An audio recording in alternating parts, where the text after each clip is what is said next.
Hello everyone, हमारे YouTube channel में आपका स्वागत है।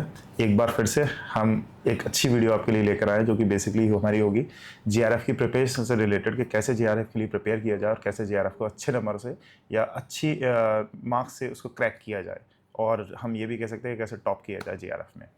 तो बेसिकली आज हमारे साथ हैं टोनी सर, जिनको हम प्यार से अब्दुल मजीद साहब भी कहते हैं और प्यार से टोनी सर भी। और सच बताऊं तो जो मन में आए वो कह लेते हैं, बड़े भाई छोटे भाई सब कह लेते हैं इनको। तो मेरे सीनियर हैं और सीरियसली कभी ऐसा फील नहीं होता कि मैं अपने सीनियर के साथ बैठा हूँ या सीनियर से बात कर रहा हूँ। हमेशा ऐसी फीलिंग आती है जैसे कि अपने भाई के साथ बैठा हूँ मैं। तो इनके साथ बड़ा फ्रैंक होकर बात कर देता हूँ। मैं हर तरह की बात कर सकता हूँ, चाहे वो पढ़ाई से रिलेटेड हो, चाहे वो जनरल लाइफ से रिलेटेड हो। मेरी कैसा भी कोई क्वेश्चन, कोई सवाल, कोई शंका मेरे दिमाग में होती है, कोई खुशी होती है, तो सबसे पहले मैं इन्हीं को याद करता हूँ। सर, एक बार फिर से आपका स्वागत है आप ही के डिपार्टमेंट में। बहुत ठीक बहुत है, शुक्रिया। तो सर प्लीज़ आप जो हमारे जूनियर्स हैं, जो हमारे फॉलोअर्स हैं, जो आपको नहीं जानते, वैसे तो अलीगढ़ में कोई ऐसा नहीं है जो आपको ना जानता हो, फिजिकल एजुकेशन फील्ड में हो और आपसे ना रूबरू हो, ऐसा हो नहीं सकता। जैसे कि विवेक साहब ने बताया कि अब्दुल मजीद मेरा नाम है, और जो बहुत दिल के अज़ीज़ हैं वो मुझे टोनी के नाम से भी जानते हैं, जो कि ये तो कुछ ज़्यादा ही अज़ीज़ हैं। तो बेसिकली मैं इटावा का रहने वाला हूँ, और बहुत ज़्यादा डेवलप एरिया नहीं है, तो वहाँ से यहाँ की जर्नी थोड़ी लंबी है और इन्जॉयबल है। स्ट्रगल नहीं बोलूँगा, क्योंकि वो एक लाइफ का पार्ट है, तो वो स्ट्रगल का नाम मैं नहीं देना चाहूँगा, क्योंकि वो चीज़ पार्ट है तो उसको स्ट्रगल बोलना ज़्यादा इतना बेहतर नहीं रहेगा। तो इटावा से हूँ, और मेरी बेसिकली स्कूलिंग जो है वो इटावा से है, और उसके बाद ग्रेजुएशन मेरी गुरुकुल कांगड़ी विश्वविद्यालय हरिद्वार से है। तो सर मेरा आपसे क्वेश्चन ये है कि जो आपकी स्कूलिंग रही, वो स्कूलिंग कैसी रही आपकी? क्या आप उसमें भी स्पोर्ट्स में ज़्यादा थे, या स्कूलिंग के बाद जैसे नॉर्मली होता है कि ट्वेल्थ होने तक तो हमें पता ही नहीं होता लाइफ में करना क्या है, ट्वेल्थ निकलने के बाद समझ में आती चीज़ है कि हमें क्या करना है। तो आपके साथ कैसा रहा?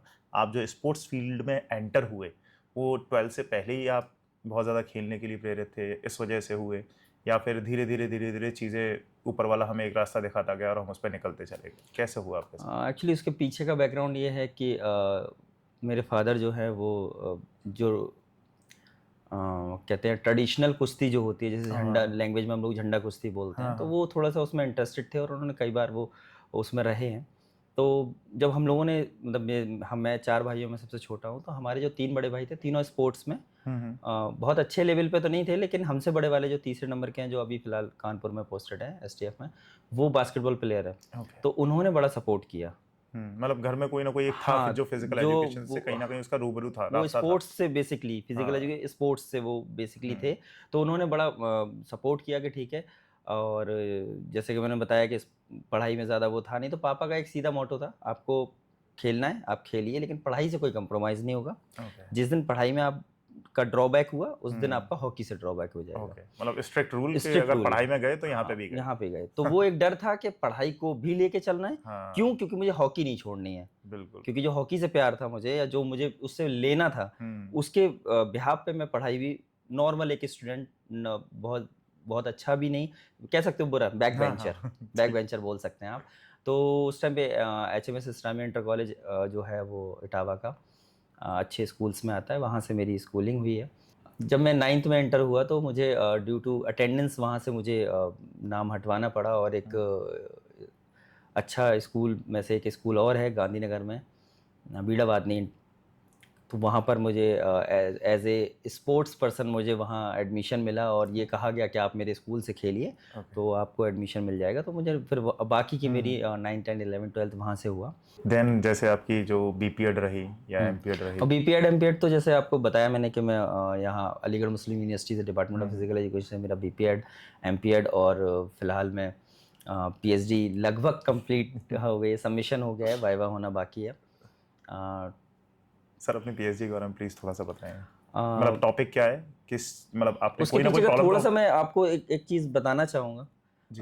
कि मैं कैसे, जैसे आपने कहा कि कैरिकुलम में थोड़ा बहुत मुझे जो नॉलेज है, उसके पीछे का बहुत बड़ा एक रोल है मेरे सुपरवाइज़र का। पर इन शॉर्ट मैं आपको ये बताऊँगा, क्योंकि मैं हॉकी से था, तो मैंने सिनॉप्सिस प्रोसेस आपको पता होगी कि बिल्कुल बिल्कुल। सिनॉप्सिस बनाई जाती है, तो मैंने सिनॉप्सिस हॉकी पे बनाई थी। हम्म। वो ये था कि ड्रॉबैक फिज़िकल मतलब स्पोर्ट हॉकी में जो है वो एक टाइम था कि हम इतने सारे गोल्ड ला रहे थे और फिर कैसे डाउनफॉल ऐसे हुआ कि अब वो हम क्यों नहीं आ पा रहे दोबारा। पिछले कुछ सालों में तो हम क्वालिफाई तक नहीं कर पाए, वो बात है कि लास्ट ओलंपिक में हम मेडल लेके आए हैं।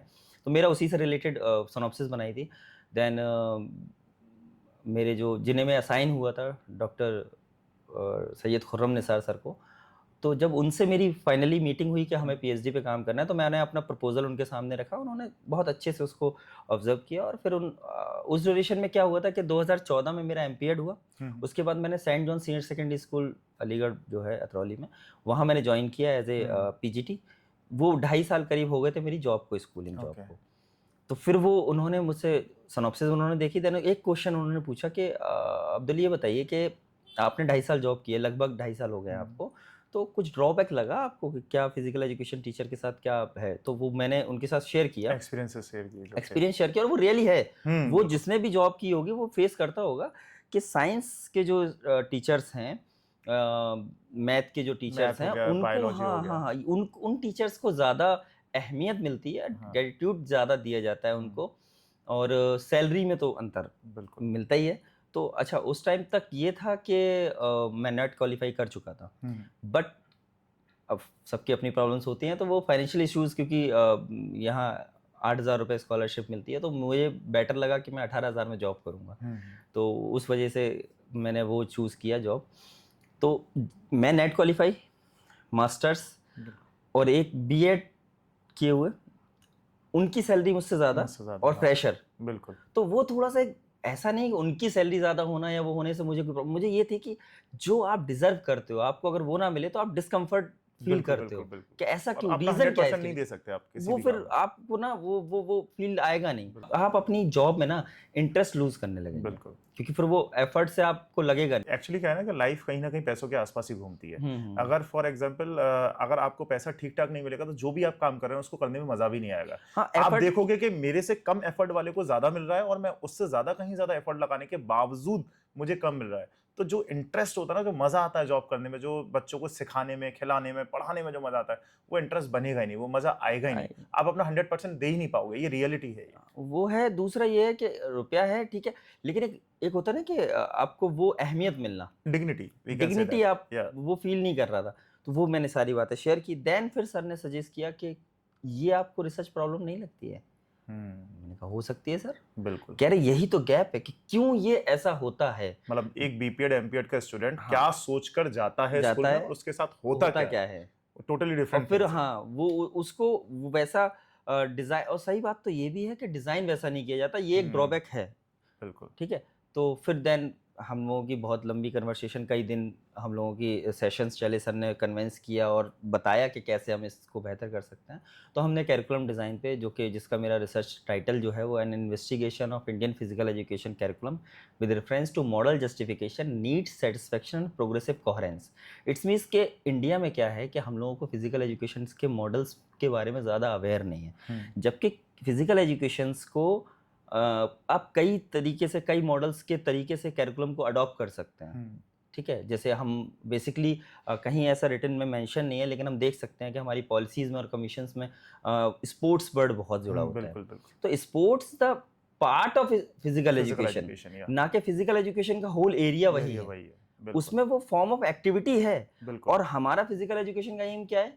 सर्वांगीण विकास, ऑल ओवर डेवलपमेंट, उसमें मेंटल फिजिकल सब है। तो फिजिकल सेक्शन को हम स्पोर्ट्स के थ्रू एक हद तक, बहुत ज्यादा भी नहीं, एक हद तक हम उसको यूज कर सकते हैं। लेकिन वो सिनेरियो मिसकंसेप्शन ऐसा है कि स्पोर्ट्स को सब मान लेते हैं। नॉर्मली लोग क्या है कि स्पोर्ट्स में सब घुसेड़ देते हैं, बट रियलिटी है कि फिजिकल एजुकेशन में बाकी सारी चीजें, चाहे वो योग हो, चाहे आपका फिजिकल एक्टिविटीज हो, चाहे आप अम्यूजमेंट पार्क जा रहे हो, चाहे आप स्विमिंग पूल जा रहे हो, आप कुछ किसी भी टाइप की फिजिकल एक्टिविटी है। और फिजिकल एक्टिविटी के तौर पे हम स्पोर्ट्स को और अपनी एरोबिक्स को, इन सब चीजों को ले सकते हैं। तो वो कॉन्सेप्शन अलग है। अब जब कभी सोसाइटी में, जैसे आपने भी फील किया होगा शायद, या ज़्यादातर फिजिकल एजुकेशन टीचर्स जो अभी जॉब कर रहे हो वो फील करते हो, जैसे किसी को बताएंगे कि फिजिकल एजुकेशन टीचर, तो वो रिस्पांस नहीं आता एकदम, अच्छा ठीक है पीटी टीचर, तो वो नहीं है। इसका एग्जांपल मैं ऐसे, जैसे पहले के टाइम में ये, अच्छा उस टाइम पे उसके पीछे का थोड़ा सा इन शॉर्ट में बैकग्राउंड बताना चाहूँगा कि जब पॉलिसीज़ हमारी कमीशंस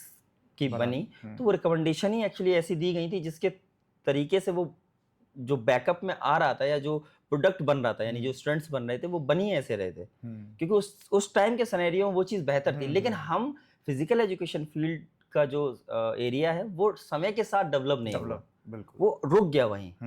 तो वो सबसे बड़ा ड्रॉबैक इस टाइम पे रहा, और उसी से रिलेटेड लोगों के आज भी वहीं अटका हुआ है कि डंडा मास्टर बस। तो उसी से रिलेटेड मेरी थीसिस है और रिसर्च प्रॉब्लम को मैंने अडॉप्ट किया है, और कोशिश कर रहा हूँ कि ये जो मिथ है विद द वैलिड एविडेंस और थ्रू द सिस्टमेटिक पाथ पे जा करके मैं इसको बेहतर तरीके से रिप्रेजेंट कर सकूं कि स्कोप है अभी हम बहुत ज़्यादा फिजिकल एजुकेशन में और बेहतर स्टेज पे ले जा सकते हैं। जबकि अभी NEP 2020 की बात करें तो बहुत हद तक चीज़ों को बताया गया, हाँ चेंजेस किया गया है, फिजिकल एक्टिविटी पे बहुत फोकस किया गया है, थ्रू द योग किया गया है, क्योंकि हम विश्व गुरु का जो कॉन्सेप्ट है वो अडॉप्ट कर रहे हैं और थ्रू द योग हम बहुत अच्छे से उसको अचीव कर सकते हैं। तो इसलिए NEP में भी उसका एक बड़ा एरिया, डोमिनेटेड एरिया वो जो योग को दिया गया है।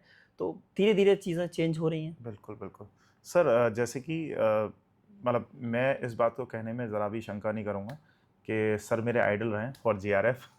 मैंने हमेशा जब भी जब MPED में मैंने यहाँ AMU में एडमिशन लिया तो सीरियसली मतलब इकलौता बंदा था जिससे मैं बहुत ज़्यादा इन्फ्लुएंस था। मतलब टीचर्स से था, लेकिन एज अ सीनियर अगर मैं किसी से इन्फ्लुएंस था बहुत ज़्यादा तो सर से था कि यार बंदा GRF है। सच में। और जब पैसे सुनते थे, जैसे सभी बताते थे इतना मिलता है तो बड़ा लालच आता था कि यार इतना पैसा मिलता है, अरे टोनी सर के मजे हैं। लेकिन सर मैं दर्शकों के लिए और ख़ास तौर पे मेरे जितने जूनियर्स अब आएंगे फ्यूचर में उनके लिए मैं ये पूछना चाहूँगा कि आपकी जो GRF की जर्नी थी आपने कहीं ना कहीं से आपको पता पड़ा होगा, खुद के दिमाग में सपने तो आते हैं नहीं, कहीं ना कहीं बैकग्राउंड में हम कुछ चीजें सुनते हैं, फिर वो दिमाग में ऑब्जर्व करते हैं, हाँ, ऑब्जर्व करते हैं, चीजें आगे बढ़ती है, एग्जीक्यूट प्लानिंग। आपको जो GRF के बारे में पता चलने से लेके पता निकलने तक की जो आपकी जर्नी थी पूरी, वो क्या थी सर, कैसी रही? एक्चुअली ड्यूरिंग BPED मैं एक अपने AMU के सीनियर हैं, 2007 बैच के हैं, अभी फ़िलहाल में जो स्पोर्ट्स ऑफिसर MP में अपॉइंटेड हैं, शहबाज अयूब साहब, उनसे मेरी मुलाकात हुई। वो अपनी डिग्री लेने आए हुए थे या किसी काम से आए हुए थे, तो वो साउथ हॉल है यहाँ पर अपने हॉस्टल में, तो वहाँ उनसे मुलाकात हुई। तो उन्होंने सजेशन किया कि जब उन्हें पता लगा कि मैं इतना स्पोर्ट्स में था, देन मैं पढ़ाई में शिफ्ट हुआ, तो उन्होंने कहा क्यों नहीं कोशिश करते हो कि आप JRF के लिए थोड़ा सा पुश करिए। तो जो पहली बार जो वर्ड सुना, हाँ वो उन्होंने डाला। तो मैंने फिर थोड़ा सा स्टडी की उसके बारे में। तो जिन्होंने मेरे यहाँ सजेशन सबसे पहले दिया था वो भी मेरे एक सीनियर थे, सफ़ी मोहम्मद, वो भी यहीं के पास आउट थे। तो उन्होंने कहा BPED करिए आप। उनसे फिर मेरी बात हुई तो उन्होंने कहा कि हाँ JRF है और उसमें फेलोशिप मिलती है। तो वो एक जो क्लिक किया, फेलोशिप तो नेट में भी मिलती है। कह रहे नहीं, नेट में फॉर एग्जांपल अगर आपको जितनी भी मिलती है उससे 3 गुना ज़्यादा तक आपको JRF में मिलेगी। तो मैंने कहा ये तो अच्छी बात है। तो ये यहाँ पर एक तरह से वो खत्म हो गया। देन BPED के फाइनल एग्जाम हो गए, मोटिवेटिंग फैक्टर मिल गया, ये मिल गया, ठीक है। देन फिर वो MPED में आए तो यहाँ उस टाइम पे जो हमारे टीचर्स थे, जैसे अरशद बारी सर ने बड़ा मोटिवेट किया, और बाबुल अख्तर सर उस टाइम पे थे, नौशाद सर थे, इन्होंने, सीनियर टीचर ने तो BPED में कर ही दिया था। बिल्कुल। लेकिन वो था कि हम, क्योंकि एक होता ना बैठ के बात करना, वो सहवाग सर के साथ चक्षु खुल चुके थे हमारे। देन फिर टीचर्स ने जो और पुश किया, देन वो स्टार्ट हुआ जर्नी हमारी। तो उस टाइम मैं नॉर्थ हॉल में रहता था, नॉर्थ हॉल के बराबर में ही RCA हमारे यहाँ जो रेसिडेंशियल कोचिंग का है वो था। तो बारी सर ने उस चीज़ को सजेशन दिया कि आप क्यों नहीं करते हो कि आप यहाँ से क्लास के बाद शाम को वहाँ क्लासेस लीजिए। अच्छा था ये कि उससे पहले 2 बार मैं अटेम्प्ट कर चुका था नेट का। तो एक होता ना, फील कर गया था कि यार नहीं यार, मतलब होगा नहीं। जैसे एक फेज था जब मुझे लगा कि ठीक है नेशनल खेल लिया लेकिन इंटरनेशनल तक नहीं पहुंच पाऊंगा, वो शायद पोटेंशियल है नहीं। लेकिन एक होता है सही डायरेक्शन का मिलना। उस टाइम पे भी सेकंड पेपर जो फिजिकल एजुकेशन का मेन था, उसमें तो मैं परफॉर्मेंस बहुत हद तक सही कर रहा था। लेकिन फर्स्ट पेपर क्योंकि फिजिकल एजुकेशन वालों को इंग्लिश में और मैथमेटिक्स में इतना वो नहीं रहता, उनकी कमांड नहीं रहती है। हाँ, तो वो RCA ने बड़ा मुझे अच्छा किया है, बहुत हेल्प की। मैं तो कहूँगा कि उन्हीं के फर्स्ट पेपर का मैं क्रेडिट RCA को देता हूँ। हाँ वो ठीक है, मेरी मेहनत अपनी जगह थी, लेकिन जब तक पाथ नहीं मिलता है आपको, नहीं करेगा पॉसिबल इवन उन्होंने जो मटेरियल दिया, जैसे आपने मटेरियल की बात की कि मटेरियल कोई चीज़ होती है कैसे क्या, तो वो मटेरियल इशू कराना। दूसरा, उन्होंने उस स्ट्रक्चर को समझाया। हर हफ्ते वो एक टेस्ट लेते थे, जैसे कंप्यूटर का एक सिलेबस हो गया ख़त्म, टेस्ट कंडक्ट कराया, डिट्टो वही सिनेरियो क्रिएट करके मतलब कि आप वही नेट माहौल के जिस तरीके से नेट सेम में होता है हॉल में बैठ के ओएमआर शीट दे करके, तो उसमें ये चीज को टाइम बाउंडेशन, एक हाँ। एक एक क्वेश्चन को मुझे कितना टाइम देना है, बिल्कुल रीजनिंग को कितना सेक्शन को टाइम देना है, ये जो स्ट्रेटजीज उन्होंने उस टाइम पे नहीं समझ में आ रही थी कि ऐसा क्यों हो रहा है, लेकिन जब हम धीरे धीरे उस चीज डेप्थ में जाते गए तब समझ में आया कि यार यही फेस है। क्योंकि जब तीसरी बार दिया तो नेट हुआ, तो समझ में आया कि ये है कि हम मेहनत तो कर रहे थे, जैसे हमारे टीचर्स हैं वो मेहनत बोलते हैं कि एक मजदूर है वो भी मेहनत करता बिल्कुल है ना, बिल्कुल। और एक जो टीचर है वो भी वो मेहनत भी कर मेहनत रहा है। कर ऐसा नहीं है कि वो मजदूर कर रहा है तो वो बुरा है या वैसा माना जाए, लेकिन वो मेहनत कर रहा है और उसको बहुत ज्यादा मेहनत के आउटपुट कम मिल रहा है, आउटपुट कम मिल रहा है बिल्कुल। इकोनॉमिक कंडीशन के बेस पे। लेकिन यहाँ टीचर का, क्योंकि उसे पता है किस डायरेक्शन में एफर्ट करना है और आउटपुट कैसे आएगा, कैसे हम अपने बच्चों को बेहतर कर सकते हैं और कैसे हम आगे अपनी ग्रोथ भी कर सकते हैं, तो वो मेहनत एक अलग, तो वही हो रहा था। मेहनत कर रहे थे लेकिन सही डायरेक्शन नहीं था, वो आरसीए ने बहुत अच्छे से किया। दूसरा उन्होंने जो नोट्स दिए, बेसिकली मैंने कोई एक स्पेशली बुक को मैंने नहीं वो किया, अडॉप्ट किया। हाँ, ट्रूमैन पब्लिकेशन की एक बुक थी जिसको मैं कह सकता हूँ कि उनके दिए हुए जो नोट्स थे बहुत हद तक उसमें वो क्वेश्चंस थे। हाँ, फर्स्ट पेपर के लिए स्पेशली था। सेकंड पेपर के लिए सहवाग सर का ऑलरेडी जेआरएफ हो रखा था, तो उन्होंने अपने नोट्स मुझे प्रोवाइड कराए। दूसरा एक ये कह सकते हैं कि आप कि जो उन्होंने स्ट्रेटजी बनाई, आरसीए वालों ने मुझे जो हम सारे जितने भी बैच में उस टाइम पे थे उनको जो स्ट्रेटजीज बताई थी कि आप दोनों सिलेबस रखिए, जो आप मास्टर्स में पढ़ रहे हैं और जो नेट में है, नेट के लिए आप प्रिपरेशन कर रहे हैं, अंडरलाइन करिए या उसको हाईलाइट करिए उन टॉपिक्स को जो कॉमन है। ओके, मतलब जो नेट में भी है और आपके उसमें ज्यादातर टॉपिक थे और ज्यादातर टॉपिक थे। हाँ, हमारा तो उसमें ये एक्चुअली हमारे एएमयू का भी सिलेबस उस तरीके से डिजाइन किया गया है कि बच्चे को हेल्प मिल पाए, जस्ट बिकॉज ऑफ मतलब अच्छे टीचर्स हैं हमारे पास कि ताकि वो कहीं ना कहीं हमें फ्यूचर में और हेल्प करे। सिलेबस सिर्फ ये ना हो कि एमपीएड पास करके चले गए, प्लेटफॉर्म पहले क्रिएट कर देते हैं। मतलब अगर हम एमपीएड सही से कर रहे हैं तो प्लेटफॉर्म क्रिएट हो गया, बस आपको 80% प्लेटफॉर्म क्रिएटेड है। अब आपको एफर्ट करना है, वो बियॉन्ड द योर एफर्ट थोड़ा सा पुश करना है अपने एफर्ट को और आप क्रैक कर लेंगे। हाँ, हो जाएगा। तो वही हुआ, तो उनके पाथ पे चले हम। और सेकंड पेपर में जो भी डाउट्स आए तो यहाँ के टीचर्स को बहुत परेशान किया हमने। कई बार क्लासेस के बाहर खड़े होकर वेट करना कि सर फ्री हों तो पूछें। तो वो किया। देन फिर एक बार और एग्ज़ाम दिया तो बाय डिफ़ॉल्ट 0.47% से मेरा जेआरएफ रह गया। तो फिर लगा कि यार मतलब अब नहीं, फिर से वही फील आया कि नहीं, एक कॉम्प्लेक्सिटी वाला कि नहीं यार अब नहीं हो पाएगा, अब नहीं होगा। तो लेकिन उस टाइम पे क्या हुआ कि एक कोई क्वेश्चन था, है ना, एक नहीं शायद 2 या 3 क्वेश्चन थे, मैं थोड़ा सा मिस कर रहा हूँ। वो क्वेश्चंस मैंने जमीरुल्लाह सर से डिस्कस किए, हमारे प्रोफेसर जमीरुल्लाह साहब हैं, उनसे डिस्कस किए। तो उन्होंने कहा यार ये क्वेश्चन साइकोलॉजी के थे, क्योंकि वो साइकोलॉजी के हैं, तो सर से डिस्कस किए तो उन्होंने कहा ये क्वेश्चंस पे क्लेम हो सकते हैं, ये क्वेश्चंस हैं जिसके जो आंसर दिए हैं यूजीसी कहीं ना कहीं कॉन्फ्लिक्ट है क्वेश्चंस में। वो है, आप स्कोप है उस चीज़ को करने का। देन फिर वही हुआ कि उसको क्लेम किया गया, लेकिन लगभग 1.5 साल तक कोई रिस्पॉन्स नहीं आया। तो हमारी जो जॉब चल रही थी, वो मैं जॉब कर रहा था अपनी, सडनली रिवाइज होकर के आता है और जेआरएफ क्रैक हो जाता है। तो ये जर्नी थी। तो मेरा मानना ये है कि मैं जेआरएफ की जर्नी में ये बताना चाह रहा हूँ कि एक तो आपका जो सिस्टमेटिक तरीके से पढ़ना है वो बहुत मायने रखता है। बिना स्ट्रेटजी के आप क्रैक नहीं कर सकते। दूसरा, गाइडेंस, जो ऑलरेडी क्रैक कर चुका है या आपको लगता है ये बेटर दे सकता, अपने टीचर्स स्पेशली, मैं अलीगढ़ मुस्लिम यूनिवर्सिटी के तो ये कहूँगा कि यहाँ के टीचर्स को सिर्फ आप परेशान करते रहिए, वो परेशान होंगे नहीं। आपको लग रहा है आप परेशान कर रहे हो, लेकिन वो आपके प्रोफेशनलिज्म को बढ़ाने में वो आपकी हेल्प करेंगे। तो वो करिए और बनाइए टाइम, हर चीज़ को निर्धारित करिए। अच्छा, फिजिकल एजुकेशन वाले बच्चों के लिए तो मैं ये सजेशन देना चाहूँगा कि थोड़ा सा फर्स्ट पेपर पे, जिनका मैं नॉर्मली करते ही हैं, और मुझे ऐसा लगता है कि जो जितने भी मेरे जूनियर्स, और या मैं खुद की कहूँ, मैं किसी और को क्यों कहूँ, मैं खुद की कहूँ, हम लोगों के साथ फिजिकल एजुकेशन में प्रॉब्लम ही होती है कि हम इस चीज़ को समझते नहीं है कि सिर्फ और सिर्फ अपने सब्जेक्ट की बुक पढ़ के काम नहीं चलेगा। नहीं चलेगा। हमें ये लगता है कि बस अपने ये भी देख लिया वो भी देख लिया, मतलब अपने ये 20 किताबें वो पढ़ ली, 10 किताबें ये पढ़ ली, हाँ हो गया, मैंने पेपर तैयार कर लिया। लेकिन लिटरली ये होता है कि हमारे फील्ड के 80% बच्चे फर्स्ट पेपर में डूबते हैं। सेकंड पेपर में बहुत अच्छे इतने अच्छे नंबर होते हैं कि अगर सिर्फ और सिर्फ फर्स्ट पेपर क्रॉस भी हो जाए तो टॉप है। तो टॉप है, हाँ। रियलिटी ये होती है। उसके पीछे का रीजन है ना, क्योंकि हमारी स्कूलिंग उतनी स्ट्रांग नहीं होती है। रीजन ये होता है कि हम स्पोर्ट्स में होते हैं, हमारा आधा ध्यान वहां होता है। और ऐसा नहीं है, नेट में अगर देखा जाए तो इतना, अगर आप मैथ की बात करें तो 12th बहुत हद तक 12th की मैथ है, बिल्कुल, ठीक है। और हम मैथ से बैकग्राउंड से होते नहीं है, तो हमको लगता है कि बहुत टफ, और अगर होते भी हैं तो हमें इंटरेस्ट नहीं होता, तो वो इंटरेस्ट नहीं होता क्योंकि हम स्पोर्ट्स में रहते हैं। तो थोड़ा सा ये है कि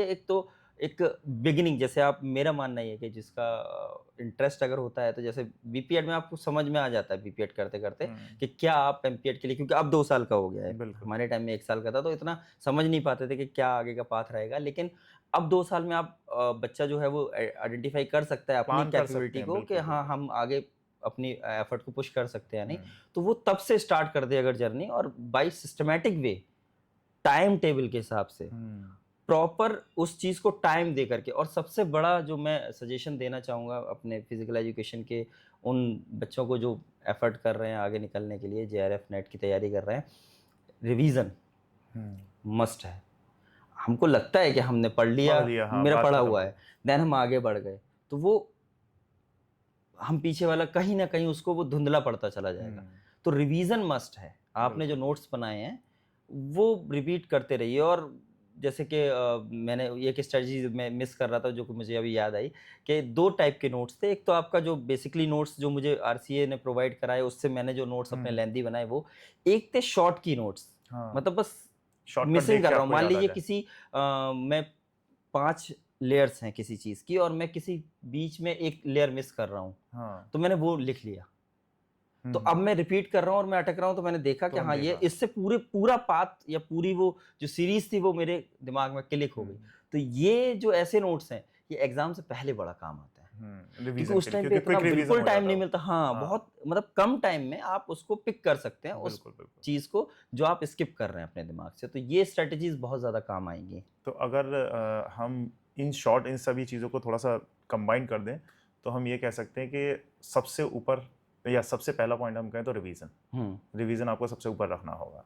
दूसरी चीज, पहले तो मैं कह सकता हूँ प्लानिंग को कह सकता हूँ। हाँ, पहले प्लानिंग कह सकते हैं, प्लान कीजिए, क्योंकि पहले 1 साल था, जैसे आपने बताया बीपीएड 1 साल का था, तो पता नहीं पड़ता था 1 साल कब निकले, मतलब तैयारी कर रहे हैं, पढ़ रहे हैं, तुरंत पेपर आ गए, तो पता ही नहीं पड़ता था कब बीपीएड हो गया। लेकिन right now we have 2 years. अगर 2 साल हैं तो 2 साल आप अपने आप को खुद समझिए कि आपके अंदर की कैपेबिलिटीज क्या हैं। अच्छा, पेरेंट्स को लगता है कि हमारा बच्चा अच्छा है या अच्छा नहीं है, दोनों चीजें कंडीशन हो सकती है, लेकिन अपने आप को पता होता है कि हम कितने पानी में हैं, हम कितना कर सकते हैं, क्या कर सकते हैं। विवेक साहब किसी से बोल सकते हैं, हम अपने आप से नहीं बोल सकते, ये बात रियलिटी है।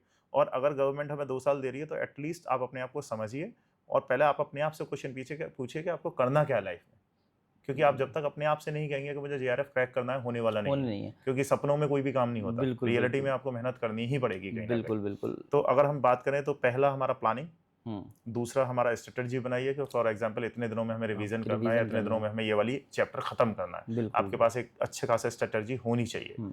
उसके बाद अगर हम बात करें फर्स्ट पेपर को हल्के में ना लें, बिल्कुल ना लें। अगर सीरियसली ठीक से अगर कोई कोचिंग ले सकते हैं तो कोचिंग करें। हम फिजिकल एजुकेशन की सबसे बड़ी प्रॉब्लम ये है, हमें ये लगता है कि बुक्स हमारे पास है, हम पढ़ लेंगे, बट रियलिटी ये है कि कोचिंग ना हमें एक सही पाथ दिखा देती है, और हर चीज की एक डेडलाइन होती है। हम अगर खुद पढ़ना, फॉर एग्जांपल मैं आज कह दूंगा टोनी सर मुझे ये टॉपिक पढ़ा दीजिए, तो शायद हो सकता है टोनी सर पे काम टाइम ना हो। अच्छा, 99% ऐसा होगा कि मेरा ही कोई काम आ जाएगा, टोनी सर तैयार बैठे हुए, अरे सर मैं आज थोड़ा आ नहीं पाऊंगा, नॉर्मली ही होता है। लेकिन जब हम कोचिंग में होते हैं तो उसकी क्या है, हमें एक डेडलाइन मिल जाती है, यार कल टेस्ट होगा, तुम जाओ मत जाओ, इन एनी हाउ वो टेस्ट होके ही रहेगा। तो एक पाथ मिलना बहुत ज्यादा जरूरी है, और उसके लिए कोचिंग अगर पॉसिबल हो तो ज्वाइन करें, वो आपके लिए बहुत ज़्यादा बेनिफिशियल रहेगी। मुझे भी ऐसा लगता है, और सर ने भी अभी वही बात की कि कोचिंग एक आपको सही डायरेक्शन, सही रूट और एक डेडलाइन के साथ कहना चाहिए पूरा स्केड्यूल आपका बना के दे देगी 1 साल का, कि आपको इस टाइम पे ये, इस टाइम पे ये, इस टाइम पे ये। क्योंकि मैं खुद सोचूं कि मुझे वो वाला चैप्टर रिवीजन करना है या मुझे फिजियोलॉजी रिवीजन करनी है, तो वो 1 हफ्ता कहाँ निकल जाएगा पता नहीं पड़ेगा, कुछ ना कुछ काम होंगे। लेकिन क्योंकि कोचिंग का टाइम फिक्स है और मुझे जाना ही जाना है, तो वो मेरा जो रिवीजन था या जो मेरी पढ़ाई थी वो उनकी वजह से वो 3 महीने में वो चैप्टर या वो सब्जेक्ट खत्म हो जाएगा, वैसे नहीं होने वाला था। ये रियलिटी है। बिल्कुल बिल्कुल। तो सर इसके सिवा कुछ और ऐसा जो कि अभी आपको अचानक से बातों में क्लिक हुआ हो, जो कि वाकई में हेल्प कर सकता है कहीं ना कहीं इन बातों के सिवा? बिल्कुल। एक मैं ये कहना चाहूँगा, जो भी नेट की तैयारी कर रहे हैं, जैसे अक्सर अमूमन हम लोग सुनते हैं कि नेट की प्रिपरेशन कर रहे हैं, तो उनको मेरा सजेशन है कि आप नेट की प्रिपरेशन, क्योंकि एक बार होता है कि हम जिस वर्ड को बार बार बोलते हैं हमारे माइंड में वही चीज़ चलता बस है। जाती है। बिल्कुल बिल्कुल। मेरा मानना ये है कि आप नेट ना सोचें और ना बोलें, आप बोले JRF। तारिक सर से टारगेट बड़ा होगा। बिल्कुल। तारिक सर से मेरी एक बार ऐसी बात हुई थी, तो बोले कि तैयारी कर रहे हो? मैंने कहा हाँ सर नेट की। बोले वो क्या होता है? मैं 1 सेकंड के लिए मतलब वो है ना बच्चा, क्योंकि मैं शायद उस समय बीपीएड एमपीएड में आया था, तो अब बचपना तो था ही, इतने ज़्यादा वयस्क नहीं थे। मुझे लगा यार कैसा टीचर है, इसको एमपी मतलब नेट की नहीं बोल पता। लेकिन गधा मैं था, वो नहीं थे। गधा मैं था। उन्होंने बोला नेट क्या होता है? मैं सर वो जो यूजीसी कंडक्ट कराती। बोला कौन सा? मैं सर वही जो नेशनल एलिजिबिलिटी टेस्ट जो होता है। तो कहाँ होता है? फिर मैं शांत हो गया। मैंने कहा ये शायद, कुछ फिर कहना उन्होंने बोला लाइफ में जेआरएफ होता है, नेट नहीं होता। आ रही बिल्कुल। समझ में या नहीं आ रही? आज के बाद सुनू ना, तो वो मतलब एक बहुत सही पिन और सही जगह छोड़ी गई वही वही वही कि जरूरी है आप जितना छोटा टारगेट रखोगे उतना छोटा क्लियर होगा भी नहीं है। हकीकत है, हम जो सोचते हैं वो हमें नहीं मिलता। तो एटलीस्ट कम से कम उस लेवल का सोचिए कि बिल्कुल बिल्कुल। टारगेट ऊपर रहेगा, हाँ नीचे वाली चीज़ अपने आप हासिल कवर हो हो जाएगी। जाएंगी। बिल्कुल तो सही वो बात हमेशा JRF का टारगेट करिए। और क्योंकि एक चीज़ ये माइंड में रखिए, आपको सेम मेहनत करनी है, थोड़ा सा बस पुश करना है, है। ठीक है, और JRF क्रैक। बिल्कुल और आप स्कॉलरशिप के पॉइंट ऑफ व्यू से सोचे, जो कि मतलब मोस्टली स्टूडेंट्स के लिए मोटिवेशन बहुत होता बहुत है। बहुत ज़्यादा मोटिवेशन होता है। तो वो आप सोचिए कि कहाँ आपके बहुत सी यूनिवर्सिटी में बी शायद 10,000 या 12,000 होंगे, ठीक है, और कहाँ पर 30 या 32, अब HRA मिला के मे बी शायद 40 के समथिंग हो हाँ जाता है। समथिंग होगा, ऐसे कुछ हुआ है। तो हाँ वो बड़ा चेंज है, और वो बिल्कुल आपके अपने मेहनत के हैं। आप बिल्कुल अपने आप को पुश करिए और लीजिए। गवर्नमेंट तो दे रही है, आप दे रही है, आइए सही बात लीजिए। है। आप मतलब आप में आप जज्बा होना दिखाइए, चाहिए, हाँ आप लीजिए। बिल्कुल बिल्कुल बिल्कुल बिल्कुल तो है। तो मेरा कहना यही है इन शॉर्ट कि आप JRF टारगेट करिए, नेट नहीं नेट तो लिस्ट में होना ही नहीं चाहिए होने ही नहीं आपके में, चाहिए। सिंपल सा फंडा है। बस आप JRF हम्म, करिए, देन बिल्कुल होगा। आप पहले अपने आप को रियलाइज कराइए, आप फील करिए कि आपको JRF करना है। हम्म, दिन में 2 बार 3 बार 4 बार अपने आप को बोलिए JRF करना है, तो वो जब अपने आप को आप वो कर लेंगे तो हो जाएगा। बिल्कुल बिल्कुल। बिल्कुल थैंक यू होगा। सो मच सर, ये बेहतरीन नॉलेज देने के लिए सीरियसली। थैंक यू यहाँ ये इनवाइट शायद करने के लिए, तारिक सर का स्पेशली बहुत मतलब आई हैव नो वर्ड्स के वो क्या, मतलब एक अलग सोच और अलग कॉन्सेप्ट के साथ वो चीज़ें जो लेके आते हैं वो कराते हैं, और आगे की जो जनरेशन है उनको जो मैसेज देने की कोशिश करते हैं आउटस्टैंडिंग। मतलब वो चीज़ें कुछ हो सकता है अभी ना समझ में नहीं आ रही हो फिजिकल एजुकेशन के बिल्कुल उस एरिया को या उस उन उन लोगों को जो है, हम्म। लेकिन ये चीज़ें बहुत आगे की सोच को लेकर के चीज़ें की जा रही हैं। अभी भी ये जो हमारी जो वीडियो बन रही है इसका भी कोई कॉन्सेप्ट नहीं था दिमाग में, कुछ भी नहीं। सडनली अचानक सर अचानक उन्हीं सर ने ही बोला कि क्या कर रहे हो बैठे हुए? मैंने सर कुछ नहीं। बोले चलो जाओ वीडियो रिकॉर्ड करो। वीडियो रिकॉर्ड सर किस बारे में? बोले तुम्हारे जैसे कितने बच्चे हैं जो यहाँ हर साल आते हैं, हर साल 50-100 बच्चे यहाँ एडमिशन के लिए आते हैं, उनको पता ही नहीं लाइफ में क्या करना है। उनको पता है JRF निकाल, लेकिन प्रोसेस उनको पता ही नहीं, स्ट्रेटेजी उनके पास है नहीं, कोई गाइड करने वाला है नहीं। क्या पता तुम्हारी वीडियो किसी एक के काम आ जाए। बिल्कुल बिल्कुल तो just because of Tariq sir ये वीडियो भी उन्हीं का क्रेडिट बिल्कुल उन्हीं को बिल्कुल जाता बिल्कुल बिल्कुल। है। Sir thank you so much thank you आने के लिए। प्लीज़ मैं चाहूँगा कि आप डिपार्टमेंट में बने रहें। बहुत बहुत शुक्रिया सर आने के थैंक यू लिए। Sir, thank you so thank you. Much. Thank you sir.